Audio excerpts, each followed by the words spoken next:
ഞാൻ ദിലീപിലേക്ക് വരുന്നതിന് മുമ്പ് ഒരു സംശയം ഹാഷ്മിക്ക് നിലപാട് വ്യക്തമാക്കാൻ വേണ്ടി മകേഷ് പടിഞ്ഞാറൂട്ട് ഇമെയിൽ ഐ ഡിയാണ്. അദ്ദേഹം പറയുന്നത്, ഹാഷ്മി അഖിൽമാരാരോടുള്ള വ്യക്തിപരമായ അനിഷ്ടം മൂലം അദ്ദേഹത്തെക്കുറിച്ച് തെറ്റായ വിവരങ്ങൾ പ്രചരിപ്പിക്കുകയും തദ്വാര അവഹേളനപരമായി സംസാരിക്കുകയായിരുന്നു. അഖിൽമാരാർ വളരെ അടുത്ത സുഹൃത്താണ്. ഈ പറഞ്ഞ പടിഞ്ഞാറ്റേ മുറ്റം കാണുന്നതിന് വർഷങ്ങൾക്ക് മുമ്പ് പടിഞ്ഞാറൂട്ട് സൗഹൃദമുള്ള വളരെ ആഴത്തിൽ വ്യക്തി സൗഹൃദമുള്ള ആളാണ് അതേസമയം അദ്ദേഹം യാതൊരു പ്രശ്നം മാത്രമേ എനിക്ക് വളരെ സ്നേഹമാണ്.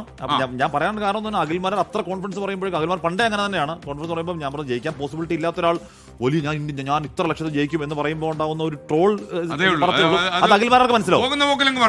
പറഞ്ഞ ദിലീപ് കുമാർ പണ്ട് EMS നമ്പൂതിരിപ്പാടിനോട് ചരിത്രത്തിൽ പിന്നിലോട്ട് പിടിച്ചു നടത്തിയാൽ EMS നമ്പൂതിരിപ്പാടിനോട് മലയാള മനോരമ അദ്ദേഹത്തെക്കുറിച്ചുള്ള നല്ല അഭിപ്രായങ്ങൾ എഡിറ്റോറിയൽ എഴുതി എന്ന് പറഞ്ഞപ്പോൾ എനിക്ക് വേറെ ഏതാണ്ട് വരാനിരിക്കുക എന്ന് നമ്പൂതിരിപ്പാട് പറഞ്ഞു എന്നൊരു ഫലിതം നമ്മുടെ രാഷ്ട്രീയ കേരളത്തിൽ പ്രചരിക്കാറുണ്ട്. എന്ന് പറഞ്ഞ പോലെ ഇന്ന് വെള്ളാപ്പള്ളി നടേശൻ VD സതീശൻ നല്ലവരാണെന്ന് പറഞ്ഞിരിക്കുന്നു.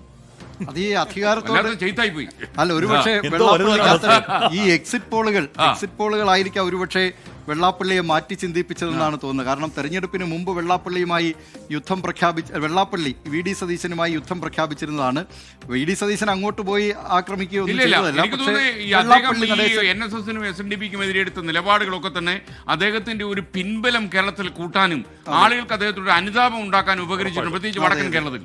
കാരണം രാഷ്ട്രീയത്തിന്റെ വഴിക്കും സമുദായ സംഘടനകളൊക്കെ അവരുടെ വഴിക്കും നീങ്ങട്ടെ എന്ന നിലപാട് VD സതീശൻ സുധീരം സ്വീകരിച്ചു എന്നതാണ് അതിലേറ്റവും പ്രധാനപ്പെട്ട കാര്യം. അത്തരം രാഷ്ട്രീയ നേതാക്കളെയാണ് കേരളം യഥാർത്ഥത്തിൽ കാത്തിരിക്കുന്നത് എന്ന് ജനങ്ങളുടെ പിന്തുണ അദ്ദേഹത്തിന് ലഭിക്കുന്നുണ്ടെങ്കിൽ നാളെ അറിയാമല്ലോ, പരവൂരിൽ അദ്ദേഹത്തിന് NSSും SNDPയും ഒക്കെ അവിടുത്തെ ഒരുപക്ഷെ പ്രാദേശിക ഘടകങ്ങൾ ആ നിലയിലായിരിക്കില്ല. കാരണം VD സതീശനുമായി വളരെ അടുത്ത ബന്ധം പുലർത്തുന്നവരാണ് അവിടുത്തെ ഇത്തരം സമുദായ സംഘടനകളിലൊക്കെ പെട്ടവരെന്നാണ് നമുക്കറിയാൻ കഴിഞ്ഞിട്ടുള്ളത്.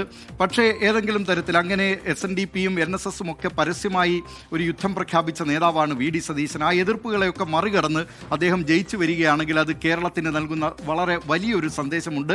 അതിലേറ്റവും പ്രധാനപ്പെട്ട ഇത് തന്നെയാണ്. പണ്ട് ഷേക്സ്പിയർ പറഞ്ഞതുപോലെ സീസറിനുള്ളത് സീസറിനും ദൈവത്തിനുള്ളത് ദൈവത്തിനും എന്ന നിലയിൽ സാമുദായിക സംഘടനകളുടെ നേതാക്കൾ ആ നിലയിൽ പ്രവർത്തിക്കട്ടെ എന്ന സന്ദേശം കൂടിയാണ്. വെള്ളാപ്പള്ളി അതിനിടയിൽ VD സതീശന് സഹായമാവുകയും ചെയ്തു. കാര്യം എന്ന് വെച്ചാൽ ഇൻ കേസ് UDF പരാജയപ്പെടുന്നു വന്നാൽ രാഷ്ട്രീയ വനവാസത്തിന് വല്ലതും പോകേണ്ടി വന്നാൽ അതൊരു അങ്ങേര് പോകരുതേ എന്നുകൂടി. വെള്ളാപ്പള്ളി സാറേ പക്ഷെ VD സതീശൻ വളരെ ഉറച്ച നിലപാടാണ് സ്വീകരിച്ചിട്ടുള്ളത്. അദ്ദേഹം ഈ നിലയിലുള്ള ആരുടെയും കാലു പിടിക്കാനൊന്നും പോയിട്ടില്ല എന്ന് മാത്രമല്ല, അദ്ദേഹത്തിന് വളരെ ആത്മവിശ്വാസവുമുണ്ട്. ഒരുപക്ഷെ ഈ രാഷ്ട്രീയ വനവാസ പ്രഖ്യാപനമൊക്കെ ആ ആത്മവിശ്വാസത്തിന്റെ പ്രതിഫലനമാകും എന്നാണ് കരുതേണ്ടത്. പക്ഷെ നേരത്തെ ഗോപി പറഞ്ഞതുപോലെ മുഖ്യമന്ത്രി സ്ഥാനത്തേക്ക് UDF വരികയാണെങ്കിൽ സാങ്കല്പിക കസേരയാണ് ഇപ്പോൾ ഈ സമയത്ത് നമ്മളിത് പറയുന്നത്. കാരണം നാളെയാണ് ഇതിൻ്റെ വസ്തുത എന്താണെന്ന് അറിയാൻ പോകുന്നത്. UDF വരികയാണെങ്കിൽ ഈ 3 പേരും മുഖ്യമന്ത്രിയാകാൻ യോഗ്യരാണ്. KC വേണുഗോപാലും VD സതീശനും രമേശ് ചെന്നിത്തലയും. പക്ഷേ MLA-മാരിൽ ഭൂരിപക്ഷം പേരും KC വേണുഗോപാലിനെ അനുകൂലിക്കും.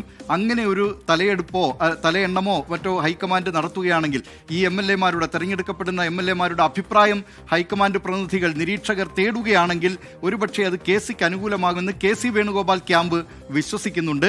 VD സതീശനെ സംബന്ധിച്ച് ജനപിന്തുണ വളരെ വ്യാപകമായി അദ്ദേഹത്തിനുണ്ട് എന്നതിൻ്റെ തെളിവായിരിക്കാം ഈ UDF ജയിക്കുകയാണെങ്കിൽ അത് VD സതീശൻ കഴിഞ്ഞ 5 വർഷക്കാലം സ്വീകരിച്ചിട്ടുള്ള നിലപാടുകളുടെ അംഗീകാരമാണ്. അതുകൊണ്ട് ജനങ്ങൾ VD സതീശനൊപ്പമാണ് എന്ന് VD സതീശൻ ക്യാമ്പും വിചാരിക്കുന്നുണ്ട്.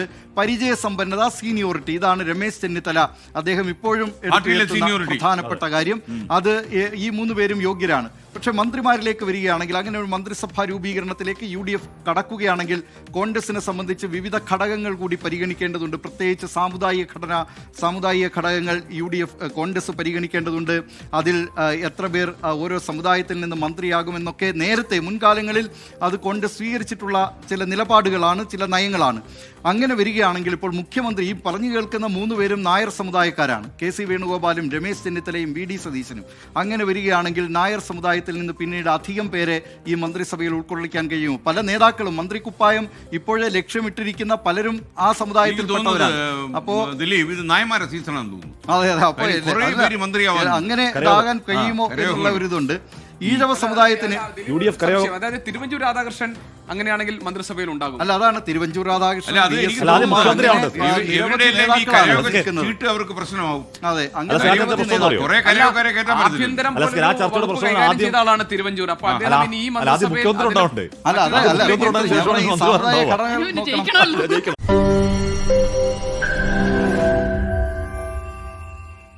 ലോകത്തെവിടെയായാലും ഏത് സമയത്തും 24 വാർത്തകളും ഓഗ്മെന്റഡ് റിയാലിറ്റി പാക്കേജുകളും എക്സ്പ്ലെയിനറുകളും വിശദമായി കാണാൻ ഞങ്ങളുടെ യൂട്യൂബ് ചാനൽ നിങ്ങൾക്ക് സബ്സ്ക്രൈബ് ചെയ്യാം.